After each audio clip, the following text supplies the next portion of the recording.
Sebagai seorang imam, suami, sudah menjadi sebuah kewajiban, keharusan untuk memikirkan kelayaan keluarga dan anggota keluarganya dari sisi tempat, makan, dan juga pakaian. Ini bukan foya-foya, bukan itu babnya. Paling tidak standar wajar orang di kampungnya.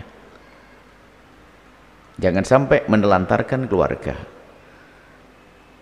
Kalau memang dia tidak mampu, ya lain cerita, nggak dosa. Maka seorang suami punya kewajiban mencari rizki. Selagi dia sudah mencari rizki kok nggak dapat, sampai istrinya kelaparan mati, tidak dosa. Kenapa? Dia sudah mencari rizki. Yang nggak benar laki-laki ongkang-ongkang, numpang di istrinya, makan di istrinya, dungu dia. Harus bekerja, kalaupun tidak dapat nggak ada masalah, bukan babnya itu, karena rizki dari Allah. Sehingga tidak ada istri suami pengangguran itu nggak ada, laki-laki. Kadang-kadang naudzubillah, dasar dia memang mentalnya mental benalu. Dia tahu istrinya punya kelebihan, langsung dia sengaja dia nggak kerja, ada ini sebagainya, terus gayanya hadir pengajian terus itu.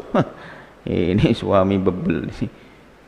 Wow, kalau rajin pengajian, rajin sampai istrinya tuh ngomong, ya ada kata kita ngadu kita. Bu ya, suami saya soleh banget, masya Allah. Senang dengar suaminya soleh. Iya bu ya, masya Allah, rajin ngaji dan sebagainya, masya Allah. Cuman bu ya, ada kurangnya. Apa itu? Dia tidak pernah ngasih nafkah. Terus ya saya suruh pergi ke pasar. Oh kamu ke pasar, terus suamimu ngaji. Iya bu ya. Wah ini bener nih, ini salah ngajinya di mana itu? Gak bener tuh. Ngajinya sama Buya. Wah ini kerana ini gak bener ini. Ngaji sama Buya rupanya. Apa itu? Emang ada model ikut pengajian Ustadz kali seling kemari, sebenarnya hanya pengen cari alasan untuk jadi pemalas dia, tidak mencari nafkah. Kemudian di sisi lain, istri sebagai seorang istri, kalau ternyata suamimu sudah bekerja keras semaksimal mungkin, kok dapat separuh kebutuhan, syukur. Jangan cuman sebegini ini, tinggal disempurnakan dong istri. Mungkin istri punya rezeki, jangan pakai gini toh, hidup kayak begini, kayak di neraka, menuntut toh, padahal suami sudah bekerja semaksimal mungkin. Maka kalau suami sudah semaksimal mungkin kok ada kekurangan, istri menyempurnakannya. Bukankah hidup saling melengkapi?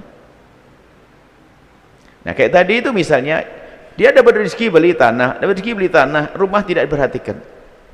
Bisa jadi laki-laki itu memang laki-laki bermasalah, dia nggak pernah peduli, atau kurang komunikasi saja, karena mungkin dianggap itu sudah biasa.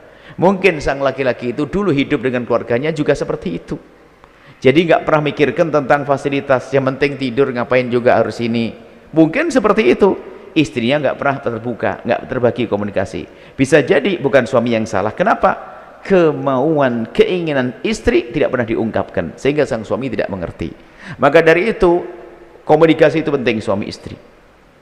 Anda boleh kok meminta, biarpun kami sering menyampaikan, menuntut bukan hal yang baik dalam rumah tangga. Tetapi untuk menjelaskan, meminta yang sifatnya untuk kepentingan sama-sama adalah sah. Abang, rumahnya kayaknya harus dibenahi bang. Bukan menuntut, bukan rumahmu saja, kan rumah bersama. Memang menuntut itu bahaya. Ingat, kalau pengen rumah tanggamu indah, pangkas tuntutan. Kalau Anda bisa menuntut atau memangkas keinginan menuntut kepada pasangan, Anda dalam kebahagiaan yang sesungguhnya. Sebab kekecewaan itu adalah dari sifat diri kita, bukan dari diberi atau tidak diberi. Sifat menuntut itulah sumber kekecewaan. Seorang laki-laki yang biasa menuntut kepada istrinya dalam banyak hal, maka itu akan banyak kecewanya. Seorang suami juga begitu, istri juga begitu. Karena kalau Anda menuntut kepada suami, misalnya menuntut antara dua, tuntutan Anda tidak dipenuhi, Anda pasti kecewa, atau dipenuhi, Anda besok minta tambahan lagi, karena memang begitu modelnya penuntut, nggak akan ada selesainya. Makanya coba yang biasa menuntut pasti hidupnya nggak enak, gelisah, gersang, seolah tidak diperhatikan, nggak ini, nggak di ini. Padahal sudah diperhatikan, cuman kurang saja. Suami kurang diperhatikan, merasa kurang terus, istri kurang diperhatikan, hidupnya nggak enak. Baik. Adapun yang ditanyakan tadi, seharusnya suami benar-benar memikirkan Bisa jadi suami tidak pernah ingin dolim hanya karena tidak biasa. Maka kami himbau kepada wanita solehah yang bertanya tadi, Anda diskusi dong kepada suami, sampaikan keinginan Anda, ungkapkan kemauan Anda untuk punya rumah yang sifatnya layak untuk bisa hidup anak-anak dengan baik di dalamnya. Selesai, tidak ada masalah. 25 tahun, waktu yang panjang. Dan kami ingatkan pada suami, ngambil dari harta haram nggak boleh. Jangan menyenangkan istri dengan yang haram, nggak boleh. Akan tapi lihat, kalau memang Anda tidak mampu lain cerita, tapi kalau mampu Anda jangan pelit-pelit kepada suami, kepada istri.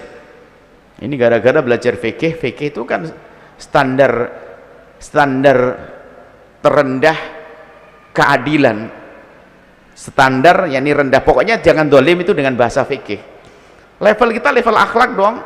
Kok levelnya fikih? Fikih itu lihat, suami itu memberi nafkah kepada istri hanya 2 mud, 2 genggam. Bahkan ada kata 1 mud, segenggam itu untuk kasih nafkah sama istri. Tiap hari dikasih segenggam beras sama sepotong ikan asin, begitu. Padahal duitnya banyak. Ini bukan begitu dong. Itu kan dalam keadaan darurat. Maka yang penting untuk hidup sang istri standar terendah. Jadi tolong jangan pelit dah dengan istri. Kalau Anda diberi Allah rezeki lapang, manjakan istri Anda dengan yang halal, yang bersih. Tapi istri jangan biasa menuntut. Menuntut adalah menyiksa diri Anda sendiri, bukan hal yang baik. Kita sudah melihat kok, kalau ada orang ngadep kepada kita tuh kadang kita tes itu, menuntut Anda, ini sumber penyakitnya. Penuntut tuh nggak akan enak, selamanya tidak akan enak. Sebab kepuasanmu kapan? Di saat sudah hilang tuntutanmu, puas sejati. Kalau tuntutan itu akan terus mengundang tuntutan, dan tuntutanmu kepada suami sebetulnya mengajari dia untuk nuntut kepada Anda. Itu otomatis hidupnya akan tuntut menuntut, sehingga yang ada adalah menganggap kurang terus pasangannya, sehingga karena merasa kurang, merasa tidak puas, itulah awal kehancuran. Kurang lebih seperti itu. Baik ya, insya Allah seperti itu. Tolong suami peduli pada istrinya sampai 25 tahun gak ada tempat. Tapi kalau memang suami gak mampu, tapi mampu beli tanah dan sebagainya. Yang kedua, istri komunikasi yang baik dengan suami. Jangan-jangan suami menganggap itu biasa saja, tidak mengerti karena biasa hidup di rumahnya dulu dengan sederhana, nggak mewah, nggak macem-macem. Sementara istri tidak ngomong, akhirnya tidak tahu. Semoga setelah itu jadi baik semuanya. Allah alam bisawab. Setelah Anda menyaksikan video ini, jangan lupa berselawat kepada baginda Nabi Muhammad sallallahu alaihi wa alihi wa sahbihi wasallam.